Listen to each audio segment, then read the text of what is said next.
you say to men who don't understand exactly what it means to be a man? Well, it's very difficult. First of all, it's difficult to explain this to what you're probably referring to is what I refer to as grown males. There's a huge difference between being a grown male and being a man. Somebody ought to shout it right there. So talk to us about that difference. Okay, yes. so every man that you meet is a male, but not every male that you meet is a man. Hello, somebody. So your man, the man that you meet is about his conscious knowing that he has been sent here to be a servant leader. So you all come first. So whenever you come in the room, you don't have to ask a man whether he is a man or not. He will show you who he is based on what he does. So a man comes in the room to say, sister, you need me to get that? Right. I got that. No, put that down. I got that. Grown male walks into the room looking to serve himself first.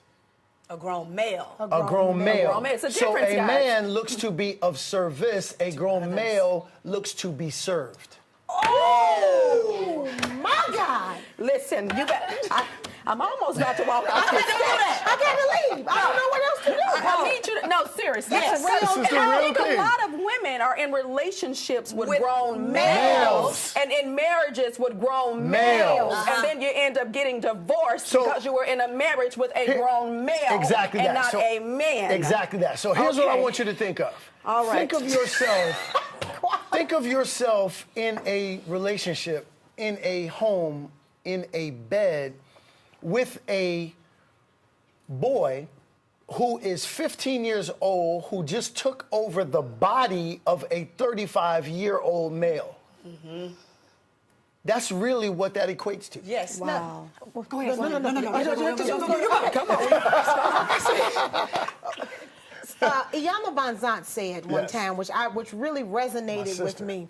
She said that sometimes when people go through trauma, whatever age that they're at, they That's stay right. there if That's they don't where he heal got from stuck. it. Yeah. So, That's right. So in that instance, a lot of our men are lacking this fatherhood that you were speaking of in the break. That's right. Could this be what is happening with our men, that they're never really healing from those wounds, from not having the man in their life, and they just carry on?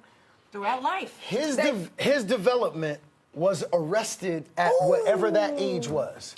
So he stopped matriculating into manhood at that point. age. Yes. So let me give you an example. I actually cheated in my life in my early 20s because, and I'll never forget this, I actually cheated on, and I'm not going to say who that is to protect those that, right? So I actually didn't want to do that. And I was disappointed that I actually did. So I began examining why I did that. And I'll never forget this. I got to a point, my father was in and out of jail my entire life, right? So without having, my mother did a phenomenal job of introducing me to the principles of manhood. But actually walking out manhood is the job of a man. Yes. My mother can't teach me to be something she's not. Right. That's the misconception. Right. Your mother cannot teach you how to be a man because she's not a man. Let me give you an example. If you want to become a chef, my mother taught me how to cook. So I'm a man who knows how to cook. But it doesn't make me a chef. Right. If I want to be a chef, I got to get under the tutelage of a chef. Yes. Okay? So my father actually had me, and this was probably at the age of around 11. My father had me in the car and he said to me, I love your mother. And it made me feel so good because a child just wants to hear that his father loves his mother. But at the very next moment, he looked out the window and whistled to a sister across the street. The messaging that I got from that was, you can love a woman, but then be in lust with a bunch of others. So what that taught me was, this behavior is okay. If that's good for my father, then that's what I should be doing too. So at what point did you say, I can't live my life like this? I can't be a cheater. I can't be a deceiver. I can't be someone who's going to betray someone's trust. At what point did that light bulb come on for you? I'm going to tell you, the moment that it came on in parts.